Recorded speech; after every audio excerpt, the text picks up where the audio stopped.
Hi, guys, and welcome to Betwixt the Books. You may notice that it's a slightly different setup here today, and that is because my fabulous friend Erica and I did a buddy read of a nonfiction book, which was really exciting.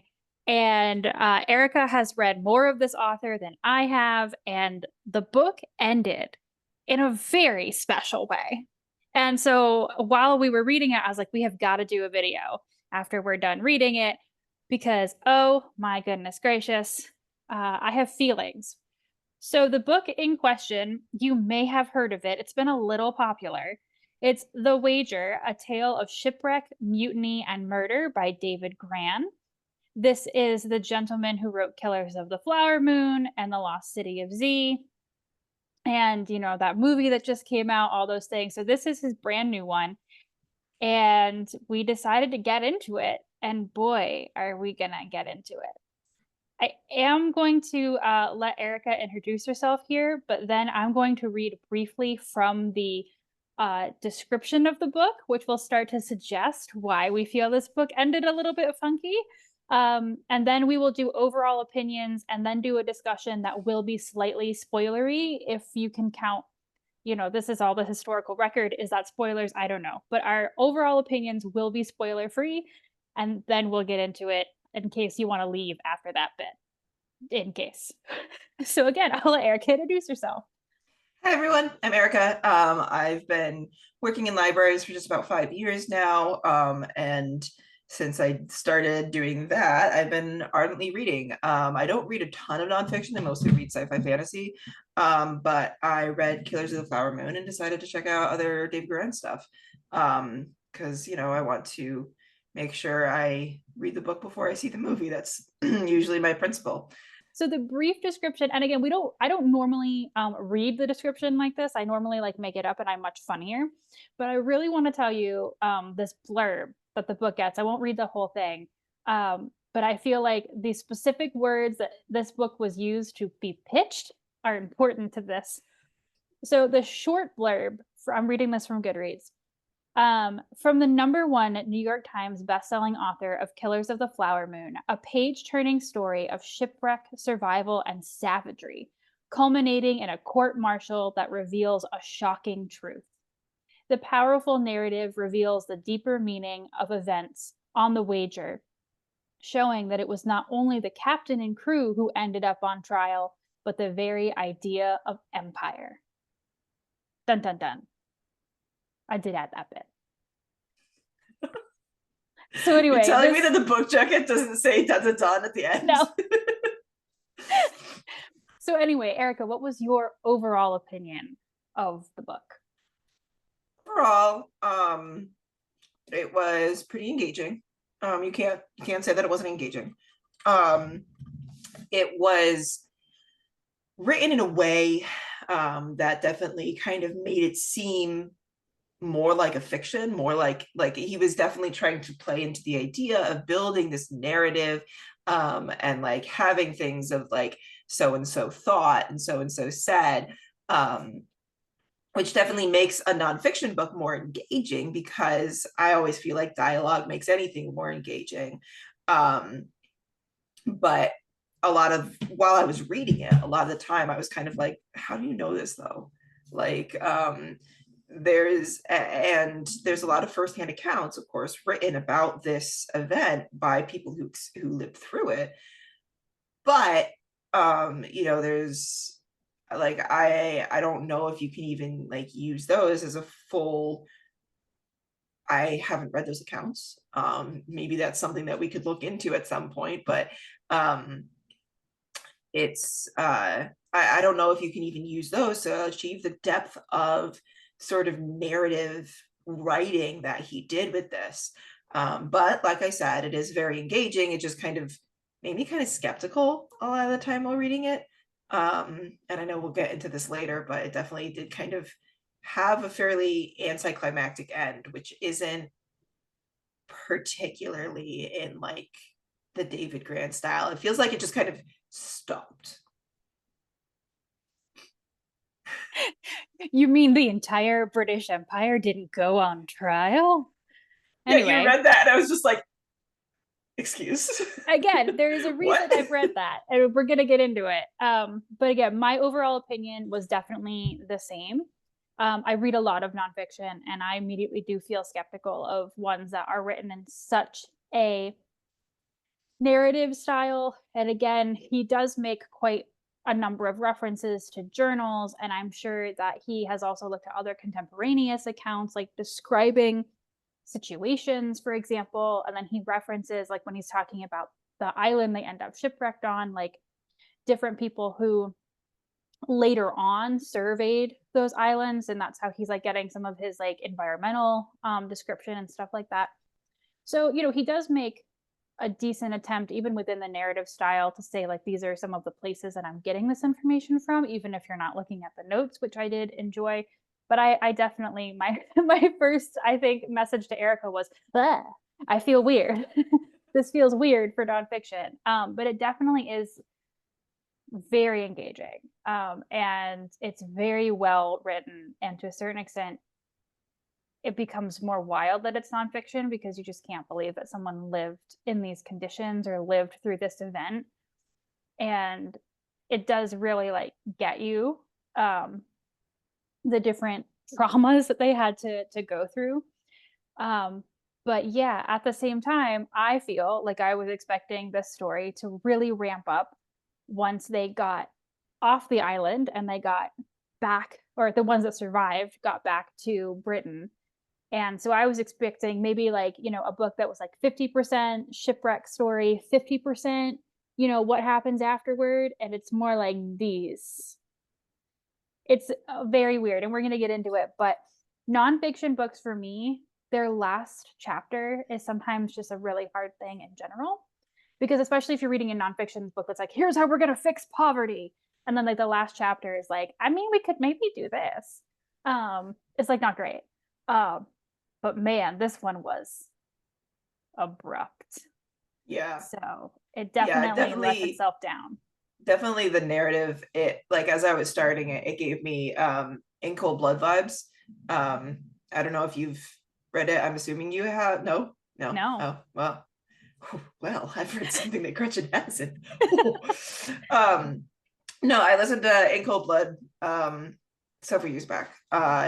And that was extremely, extremely engaging. But there's also a lot of stories about how Truman Capote like kind of messed up journalistic integrity and kind of altered, like let himself kind of affect the story. A great dramatization of his Capote. It was a great movie. But yeah, it kind of gave me those vibes. And when you're talking about In Cold Blood, it's just kind of like, okay, well, Capote had like a personal stake in this after a certain point. So it's hard to kind of trust it. And so especially like with this, it was just kind of like, what? And like the ship stuff, you were saying that like it's impressive to like it's engaging in like how do people live in these conditions and stuff. And for me, who has read The Terror, who has seen the puppet history on the Donner Party and stuff like that, it's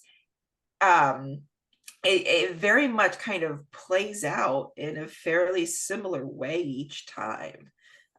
These sorts of stories of shipwreck and everything like that. And yes, I know I cited at least one fictional one where the true events of that story are very much lost to the annals of ice in the Arctic. But it's I mean, a lot of these stories seem like they always play out very similarly. So even that part wasn't like as engaging to me, because I was trying to find like, okay, what sets this story of shipwreck apart? And I would say that probably, if there was more, after they got back, if there was more of that, that might set it apart. And But that's the entire reason I wanted to read this book. I was yeah, like, so because in case you haven't heard very much about this book, I'll back it up a little bit just so you can kind of follow along here. So basically, the Wager is a ship that sets sail from Britain with the desire to mess with the Spanish because the British and the Spanish are like always at war. And it goes down in a storm, falls apart, and everyone who's able to survive makes it to an island. And at that point, there's already been some tension between the crew while they were on the ship, and once they get to the island, like people start to kind of like turn against the captain. These different camps start to form. There's this Noting whole that the thing. captain started as like third or fourth in command, like he didn't start as the captain. There's been a lot of accidental career growth in this time as like Unexpected people career growth. die and get reassigned. So he's very inexperienced as a captain. And yeah, things start to happen. And obviously, they are trying to get off the island and they're running out of food. And eventually, two different groups of people kind of, well, I guess in the end, actually, three, because they rescue some of the other ones. But, they come up with two different ways to escape the island. They break into two camps. And eventually, some of those people do make it back to England at different times. But the thing is, one group blames the other, and the other group blames them. And it's like, there's a court martial on some of them. And did they mutiny against the captain, which is against British naval law? And that's why I wanted to read that short blurb, because even the short blurb seems to place more emphasis on the dueling stories of the court martial. And again, so I thought that was what was going to be set this story apart. Like, okay, yeah, there's a shipwreck and everything's going to be awful and terrible and a lot of people are going to die. But then there's going to be like this return after you've survived this crazy experience. And like, then what happens like with the legal system and, who says who and who says what? No. Especially because it said like at the trial, a shocking truth is revealed. Like, was it? I don't think it was. Like, as I'm thinking about it, like I think that at the court martial they just said what they felt happened. Well, but in the end though, and I mean if you didn't get spoilers, we're really going to get into this here. So one of the reasons that these folks can like kind of have this duel of words is that a lot of them keep journals the entire time. And so even while they're on the island, some of them are able to rescue their journals. And so they're keeping like logs of stuff. And so there's like one of the guys who mutinied against the captain gets back first, and he is like realizes that he might be in danger of getting arrested. And like at that point, the punishment for mutiny is death, right? So he's like, I really don't want to get hung, which is a fair concern. And so he actually like publishes his journal, which seems to say that the captain is entirely at fault. But then when the captain actually appears, like he thinks the captain's dead. Like he's like he's not coming back. And then the captain's like, hello, from the grave. And then the captain has his journal. And so you're like, again, there's a lot of stuff going on. But then the court martial actually happened. Like there's an inquest.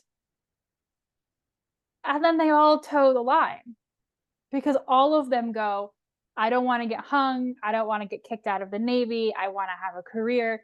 And so like there's this like kind of duel in the press for a hot minute, which is interesting. And then the actual thing is everything was fine. Yeah. And like it's interesting. It's always interesting to read about something that was huge at the time that none of us have heard about. And like this happened in the mid to late 1700s. So like it makes sense that we didn't hear about it, but at the same time, like, I mean, well, we're in America. We had a lot of other things going on in the mid to late 1700s. So like, no, we're not going to hear about anything that's happening over in England at the time. But still, it's like it's always interesting to hear about like, oh, like the British press was like going nuts about this. And it's just kind of like, oh, okay, like that's really cool that to be able to get this level of information on something that was huge that we didn't know about, that was in the British zeitgeist, that like, I mean, we as Americans have our own zeitgeist, and who knows, maybe people in England grow up having this taught in schools and stuff. Who knows?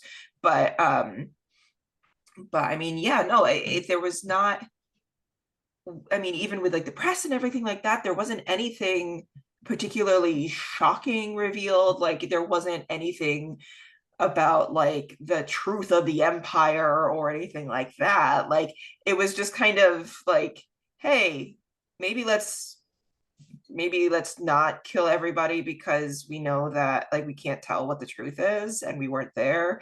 I mean, that's, I think, the extent of like, if anything, like British laws were on trial more like when they were shipwrecked, Yeah. because a lot of them had like long naval careers, or wanted to have long naval careers, and the set of codes for being in the Navy is extremely strict. So if anything, it kind of puts it on trial for, you know, it puts it on trial for, how well do these laws stand up when you're in this situation? But then you get back and they're just like, no, the laws stand up. And then you're just like, but this happened. They're just like, okay. Okay. Well, I think, I don't know if you got this sense, but I definitely got the sense that like there's this like, you know, 85% of the book that's the shipwreck narrative. That's really interesting and really fascinating. But I also feel like throughout that narrative, also if you want to end up saying something big about like empire at the end, Mm-hmm.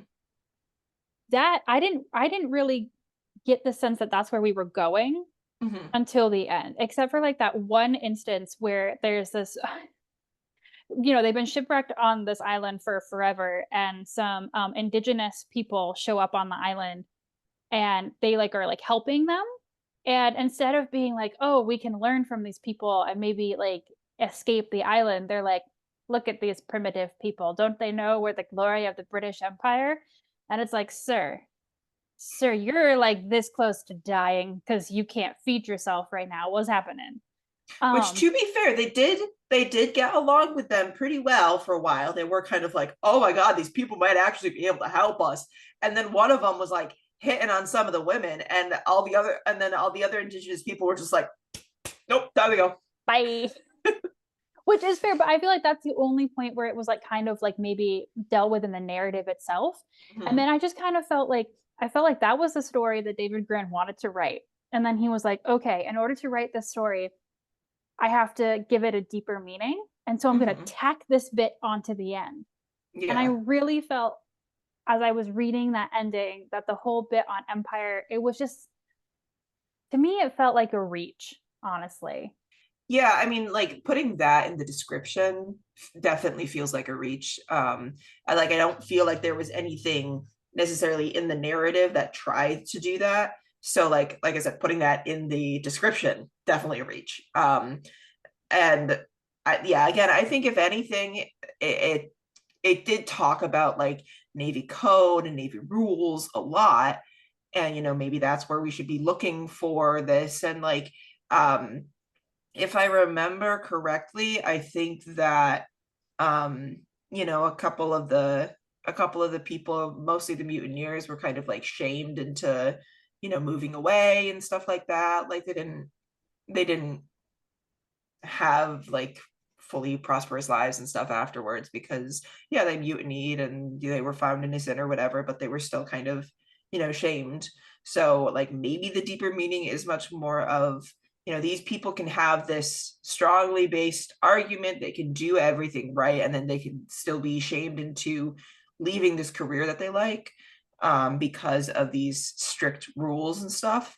But that, if that was supposed to be the case, it wasn't made clear enough, certainly not in the description. um No, and I so think, from our conversation prior to hitting the record button, it also sounded like, because I've not read any other David Grann books and you have, that like mhm. this kind of ending is more atypical for him. It seemed a little bit out of style. Yeah, so I mean, one big thing that sets this apart from Killers of the Flower Moon and Lost City of Z, which I know that he's written other books, but those two are his biggest, as evidenced by one of them being a movie, both of them being a movie. Mhm. Um, the both of those have sections that are told from his point of view. He is a journalist, and he mentions in Lost City of Z that he gets very deeply into a subject if he's interested in it, which is really great. Like ADD King, let's go. But he definitely, like, dives super into a subject. And in Lost City of Z, he recounts his own story to the Amazon, following the footsteps of Percy Fawcett, who the main narrative is about. And in Killers of the Flower Moon, it's him going down to visit the Osage tribe to, get more research and everything, but also kind of find out how that has impacted how that tribe lives today. And for Lost City of Z, it's very much like an adventure story and everything like that. And like Percy Fawcett was looking for a city. It is largely a biography of Percy Fawcett, but it is kind of leading up to when he disappears into the Amazon. And which his stories are wild. Honestly, like reading an adventure of people kind of losing it in the Amazon is much more interesting to me than people losing it after a shipwreck, because the shipwreck story, like I said, is fairly familiar to me at this point. And so that was very interesting, very compelling. And his own story kind of alongside that, of not only, I'm going to experience these things, but also looking at, how have things changed since Fawcett came through in the early 20s or mid 20s.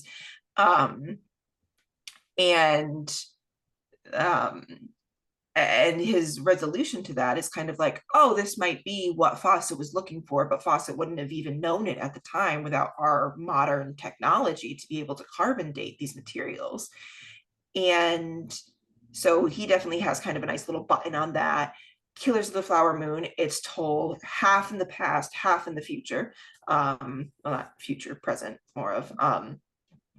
And he, says, it's basically a story of how tragic the lives of this tribe have been, because the murders where they actually, found the culprit and convicted the culprit, spoiler alert, I guess, if you have, I won't name the culprit in case you want to see the movie, but I think they make it pretty clear in the advertisements.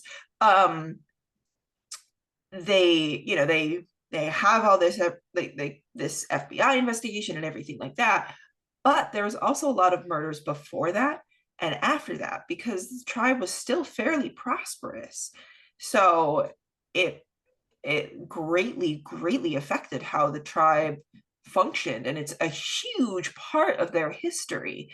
And it's kind of like, the Tulsa massacre and everything, where even as Americans, we're just not made aware of that. And it feels kind of like a get your stuff together, Oklahoma, geez. And so there's definitely much more of sort of morals, or at least buttons, put onto both of these stories that you don't really see in The Wager, because The Wager it's more of just a story. There's not any sort of like, oh, I went to go find their descendants and they told me that this was the impact that it had, because that would have been really interesting if, like, oh, they kept talking for years how like this affected their life so poorly and everything like that. That would have been really interesting, but he didn't dive into that at all. And maybe it's because it's like a British story, unless and Westerners know Britain, fairly well, whereas they don't know the Amazon, they don't know Indigenous history as well. So maybe that's why, but it was interesting to not have that when he has put that in. And I know that, like, having a first person section in any nonfiction book that's not like a self-help or whatever is kind of unusual. No. Well, I mean, I feel like I've definitely read some that are kind of in that style. I don't know that I've necessarily seen that many are like half and half, but they either start off, because like I've read and actually recently reviewed stuff like Revolutionary Roads, which was Mm-hmm. someone going and like tracing the pattern of Revolutionary War battlefields and like telling you Oh the well, yeah, any history like and travelogue like, like that. yeah, which I mean is kind of like, I mean, if you're going there and experiencing it is a little bit, I think is kind of similar. But I just think, I mean, I think that's just so fascinating because I worry, like, you know, because if you like David Grann Mm-hmm. and then you read this, I feel like there's a possibility of being a little bit disappointed. If Mm-hmm. you had just, I mean, maybe you've watched the movie, maybe you're just aware of the movie, and that's why you thought, oh, I know his name. But like if you read the description and then you read this, I feel like you might end up a little bit disappointed. Mm-hmm. And like, you know, after reading this, I don't know that I would be interested in reading more David Grann with just this. But like what Mm-hmm. you're describing, I'm like, oh, that is so much more interesting. But like if you Yeah. weren't here to tell that to me and I just read this book, I would be like, I don't know why this is so popular, and I don't know why this guy is so popular, and I, I don't want to read another one. The book was like promising that kind of wild, like Mm-hmm. humanity is like stranger than fiction, Mm-hmm. you know, ending, but then it wasn't actually there. And I think that's Yeah. actually more damaging to the book than just like if it had just said, like, this is the story of a shipwreck and the story of humanity on an island and like how they like fracture and somehow like these two groups survive, Mm-hmm. and then have to like deal with themselves back in reality. Mm-hmm. Um, but framing it more as a story of the shipwreck. Mm-hmm. And then, I mean, would we have been as interested in reading it? I don't know. But at the very least, I wouldn't have closed it and been like, that was not what I was promised, Yeah. you know? And that is how I feel about this book, is just that I feel like it was not what I was promised. Mm-hmm. And it was why I was so excited to read it. I was like, oh, this description is great. But like, you know, I really want to see like what happens when they start, like, you know, when they get back and, you know, reality kind of suckers back in with, like you said, the laws and all that kind of stuff. And that was just like Mm-hmm. such a short, small part of the book. It just, I don't know. I feel like this book is in deep danger of people being disappointed by potentially false advertising. Yeah, and I've mentioned to you before that like as I read, I usually read on an e-reader, and e-readers don't have, page counts or anything like that, so I'm going by like percentages. And I've had books where there's a fair amount of notes at the end and everything, and it always kind of catches me by surprise at like 60 or 70% through the book, it's over. And then it's just all notes, because that's not what I kind of like signed in for. I'm just like, I hope that it will tell me when it would switch over to notes, but it doesn't. And me as a reader, I don't know if you're any different, but for me as a reader, I definitely don't usually pay attention to the notes, or sources or whatever. um Depends. yeah. And so, reading through this one, I think I hit like 50% or so, and then it was all notes. And so I was definitely, I expected there to be notes at the end, sure, but maybe like a little bit further in.